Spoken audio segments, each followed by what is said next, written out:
I'm just going to say it right up front. My wife's pissed.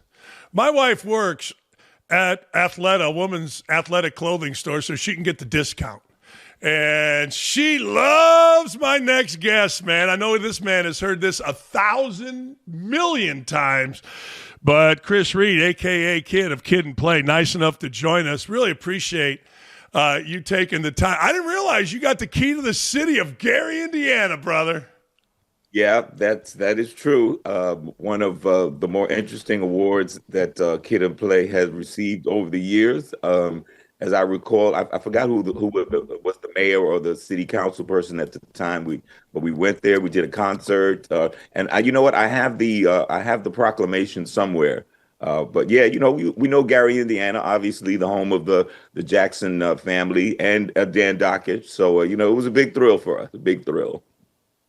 Yeah, I bet it was. Michael Jackson, true story. My grandfather had the hottest club in Gary, only one with lights and a stage. And we'd sweep it up on Sunday mornings, me and my cousins, and the Jackson 5. They'd be practicing at my grandfather's place, and then we would play with them after. We would play hide and seek, whatever, running around what the kids do. So that's our claim to fame. Hey, before we get into all kind of stuff, what's that? Isn't that crazy how everything turned out? Who knew? Crazy. Yeah. I mean, we would watch them in the cartoon, Saturday morning cartoon, and then we would go to Caribou Lounge. Sometimes they were there, not all the time. Hey, I want to get into a couple things. I want to start with basketball because you're associated with basketball, and I'm going to get to the Globetrotters here in a second, but you're hooping in House Party. You're hooping in a bunch of different things.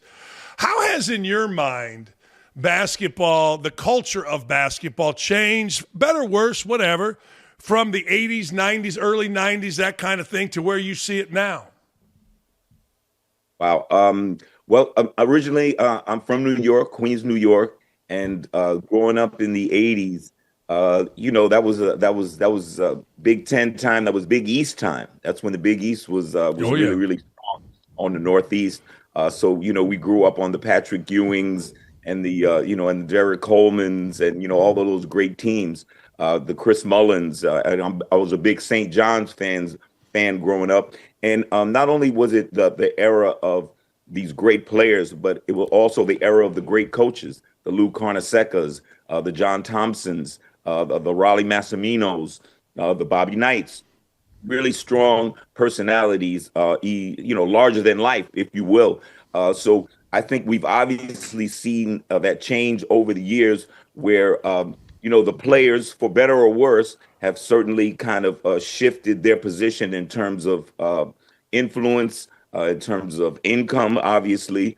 And like I said, I think there are good parts of it and bad as well. I'm all for players, knowing and exercising and feeling their worth.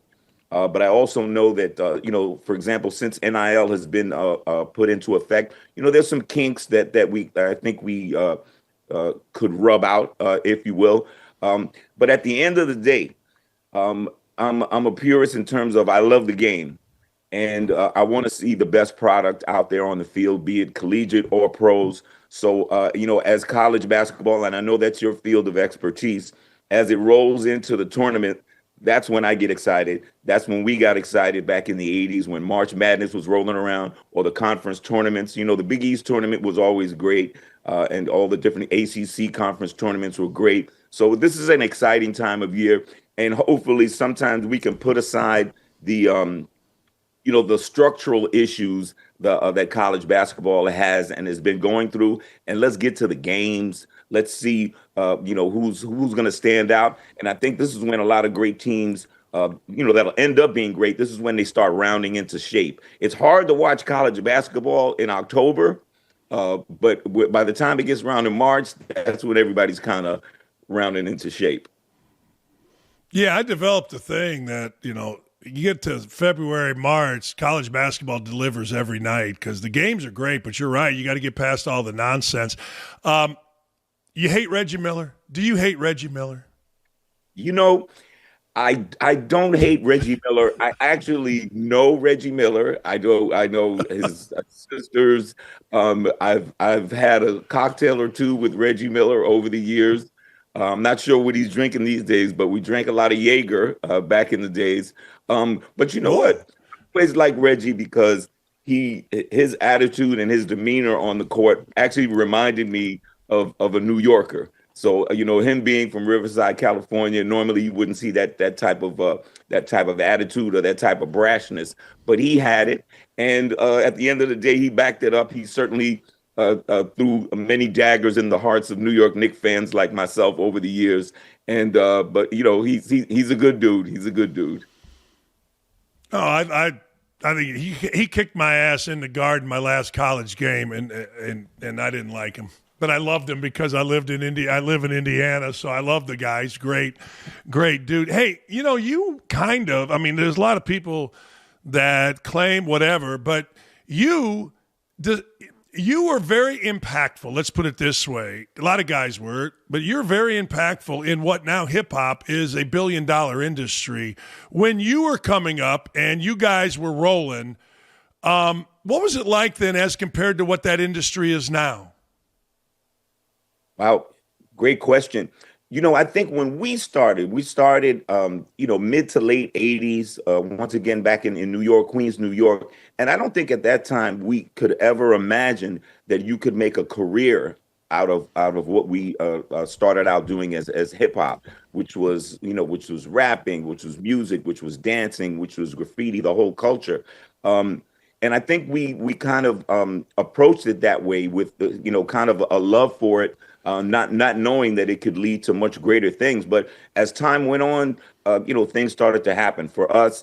We got into the record game, sold a bunch of records. Records were sold. Then Hollywood came calling, and then all these other different great things happened to us over the years: the cartoons, the comic books, and commercials, things of that nature. But to your point, hip hop is huge. It's globally huge.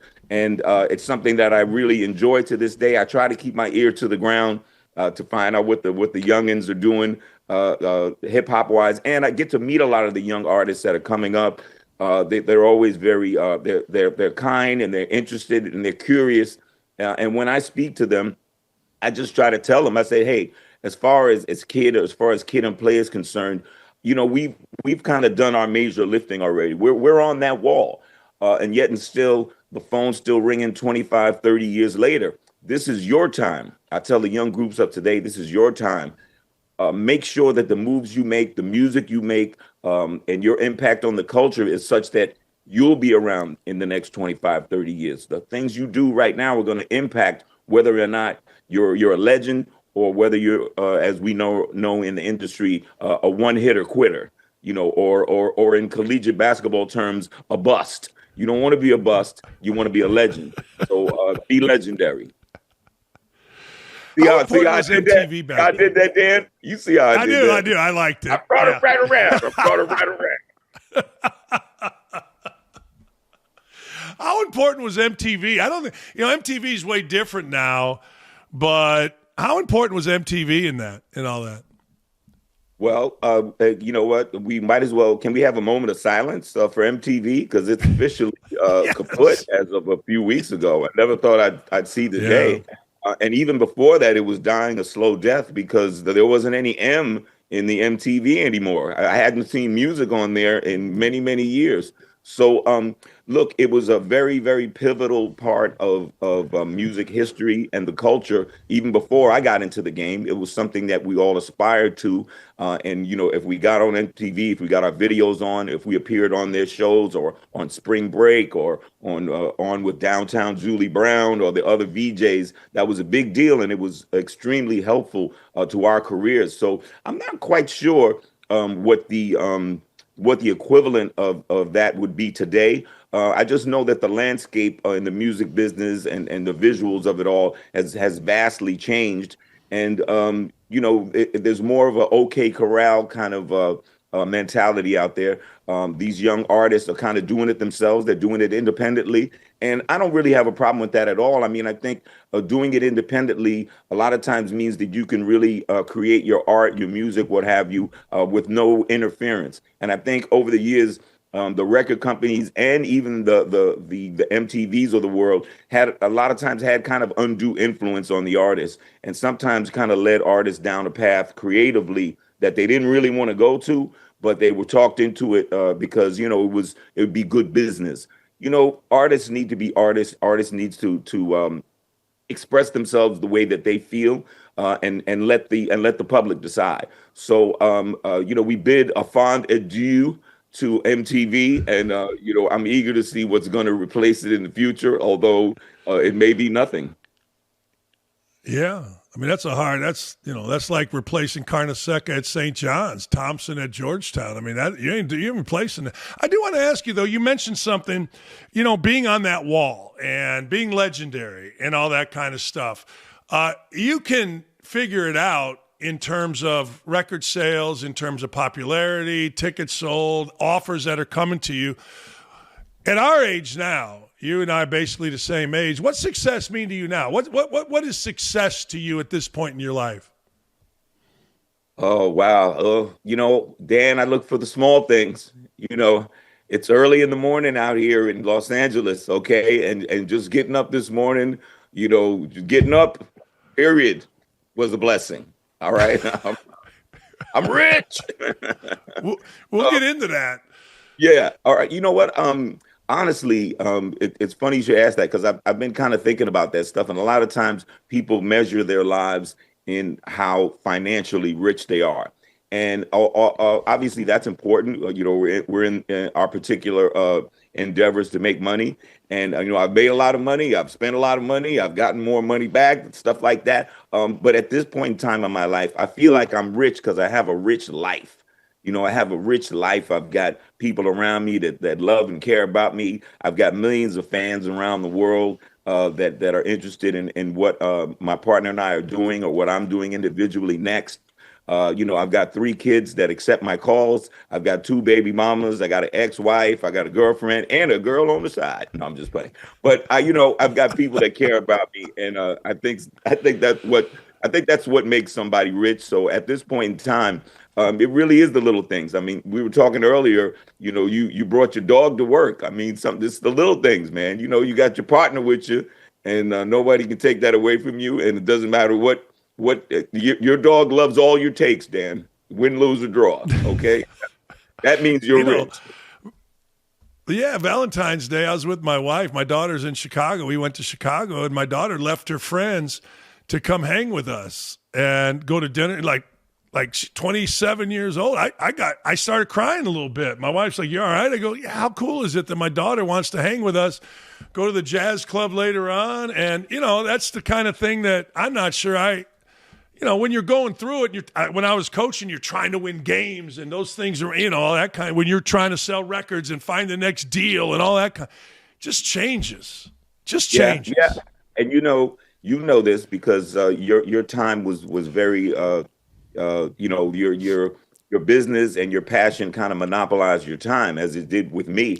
And what I had to do, especially as far as my kids were concerned, I knew a lot of times it wasn't going to be the quantity of time. It had to be about the quality of time. Particularly me, I had kids on this coast, I had kids on that coast. So, it wasn't like an everyday thing with me. But I tried to make those moments like really, really special. And you'd be surprised, these kids, when they're young, they remember those things. They remember when you were there, and they remember when you weren't. They're like little camcorders, I used to say. And to your point, when they realize as adults that all those things that they thought you were crazy for telling them, and lessons you were trying to teach them back in the days, they don't seem that crazy anymore. And, they come and hang around us willingly and seek us out.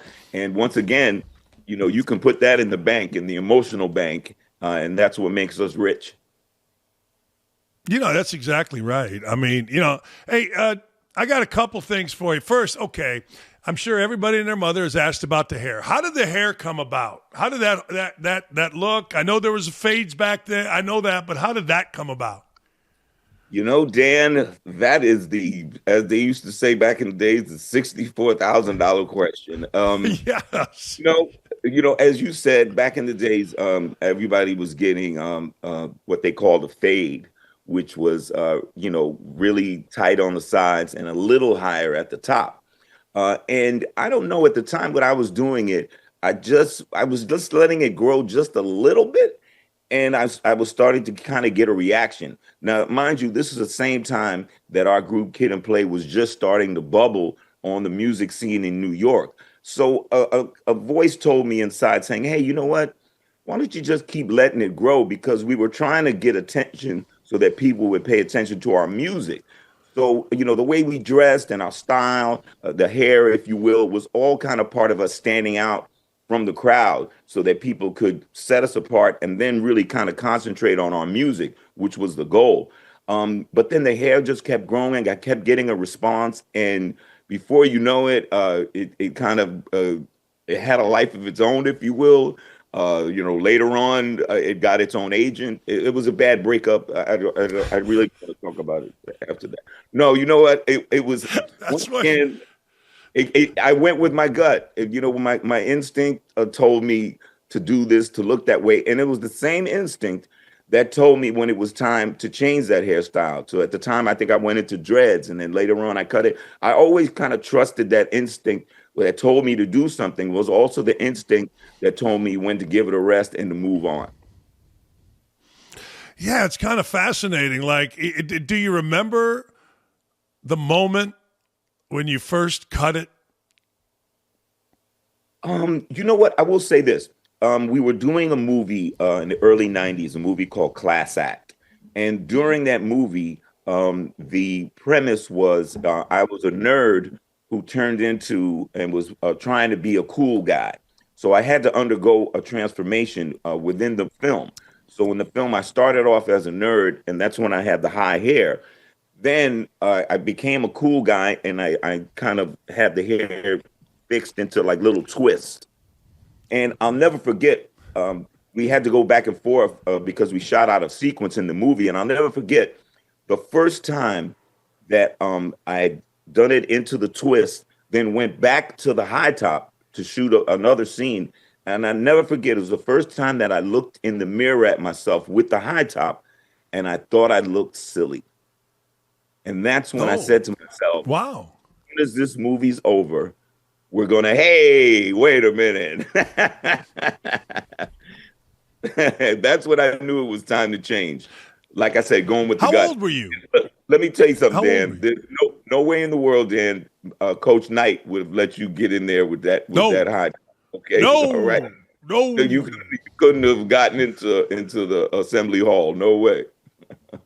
I have stories about that, making guys shave, making guys get haircuts. How old were you when you decided, okay, I'm seeing this in the mirror, maybe it's time?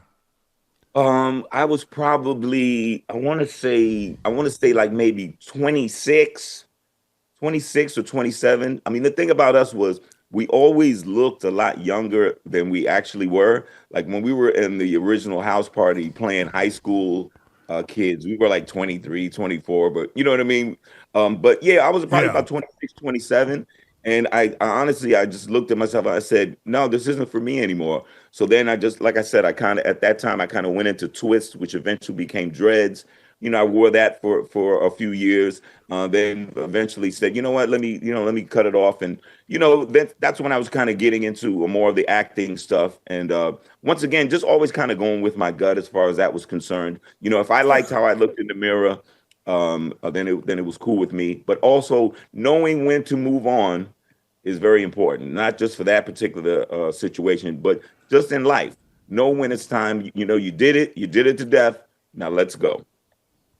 Let's move it forward. Hey, last thing before I let you go, you had a lot of great experiences, a lot of different ways. You mentioned movies and videos and music and dancing and all that. What's the coolest experience that you have? Maybe it's going on now. I don't know. But what's the coolest experience you had? Well, you know what? One of the things that never got old over the years was finding out that your celebrity idols actually knew who you were and appreciated right. What you did. You know what I mean? Because, coming up, when we were used there was so many people that we admired, athletes and entertainers and politicians and and public speakers and stuff like that. And over the years, I've really gotten to meet, a lot of them, and to find out that, they were fans, or their family was fans of mine, was something that really blows my mind to this day. I can remember the first time I met Magic Johnson. I can remember the first time I met Dr. J. That was probably the biggest thrill of my life to that point. And then, just different people all over the way, all over the years. And then also, too, what was great was kind of getting your family involved, the family that had supported you all this way.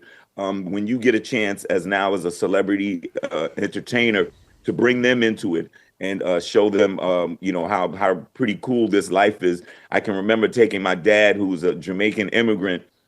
I took him out to the NAACP Image Awards, and he was happy. He was just looking around. He saw all the stars, and he was, he looked at me and he says, "Wait a minute, wait, is that Dionne Warwick?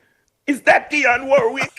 And I'm like, "Yeah, Dad, that's Dionne Warwick." He says, "Can I take a picture with Dionne Warwick?" So yes, yeah. So he took a picture with Dionne Warwick, and he saw Louis Gossett Jr. And so that was a big deal. So once again, those are one of those things, and this too, with all the hard work that we put in, when we can manifest it and then do great things for our family, and see them bring up in all those extra hours and times that we've been away from them, that's when it's worth it. That's when we can kind of cash in, and then everything's right with the world. Then when you go to Chicago, your daughter wants to hang out with you or your wife and go to the club. Okay, there you go. You see how I did that?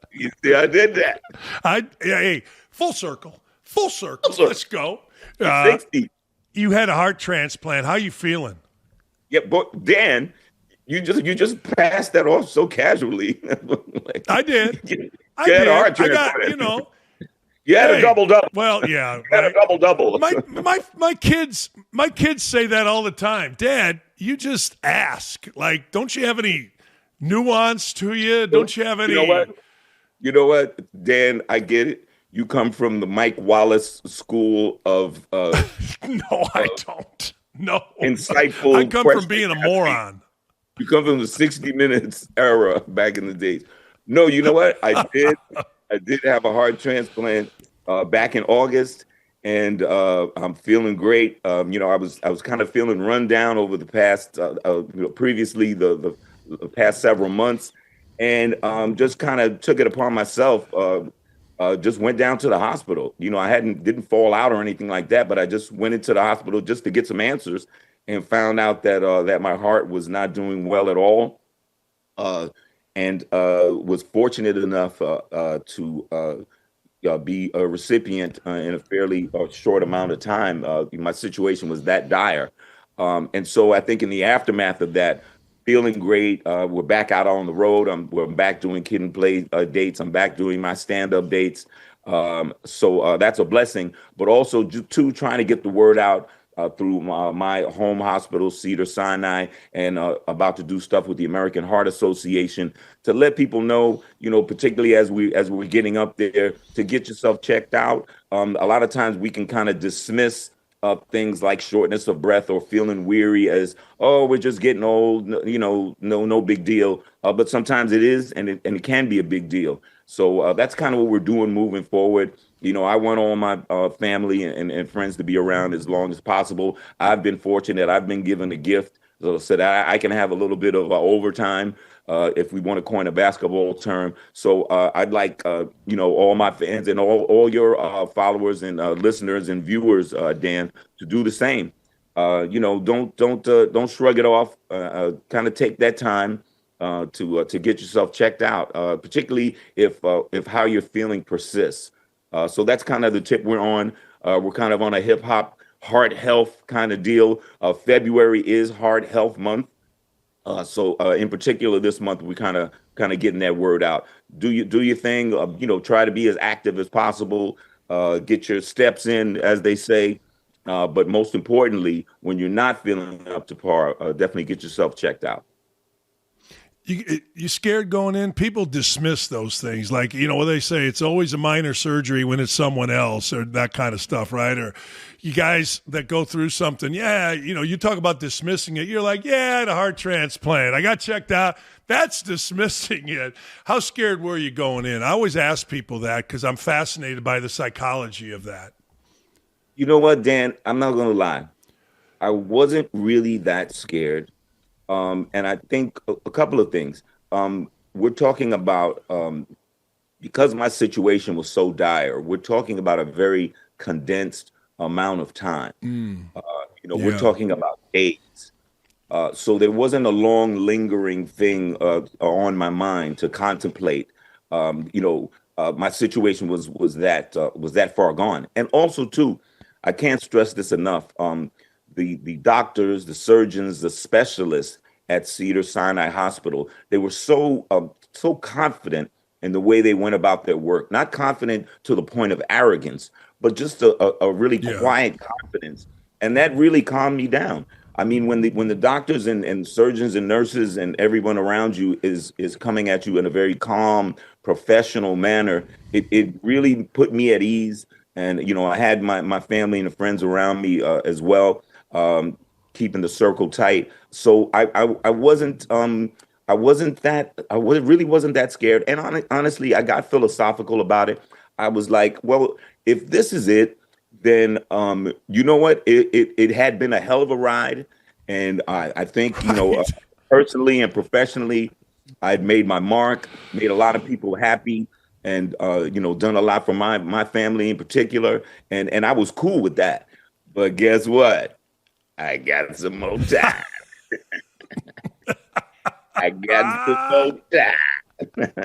They'd have messed around and gave you boys some more time. I always tell my wife, I had a good run. We'll figure it out. But that's all crap because I would, like you said, you got some more time. Hey, last thing, Globetrotter special coming up. What do you think? You a big fan? Oh, growing up, growing up, we didn't have 24-hour sports channels. We didn't have ESPN. We had Wide World of Sports. We had local affiliates that provided us with sports. And so when we knew the Globetrotters were going to be on television or they were coming to town, that was a big deal. Meadowlark Lemon was huge, and Curly Neal, Marcus Haynes, Geese Tatum, all those great players. And it was when I got approached to do this Harlem Globetrotters, America's Greatest Show documentary, I was more than happy to talk about it, talk about some of the greats, and then also talk about the history of the Globetrotters, how they began, why they began. There's some interesting stories behind the history of the Globetrotters, and I urge everybody that's a basketball fan to check it out. So it was a pleasure working on it and able to see some of this amazing footage and speak on what I knew, because for me personally, growing up in New York, the Globetrotters were, they were also the heroes that we wanted to emulate. Never could, but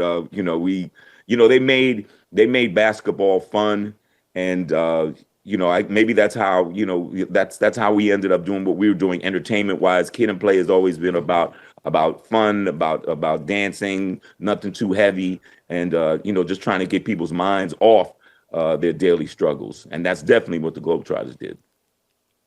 I can't wait to see it. Chris, thanks a lot, man. I could have talked to you forever. That's just a lot of fun, man. Thank you so much. Appreciate it, Dan. Let's do it. Don't add him. Do not add him. Don't at me. Don't at me. You at me. I'm coming back at you. You at me. Don't at me. Right. You don't. I'm with you. Thanks, Chris. What a good dude, man. What a great, great dude. What a fun time. I mean, man, I could talk to that man for a long, long time. And guys are tough, come back from a heart surgery.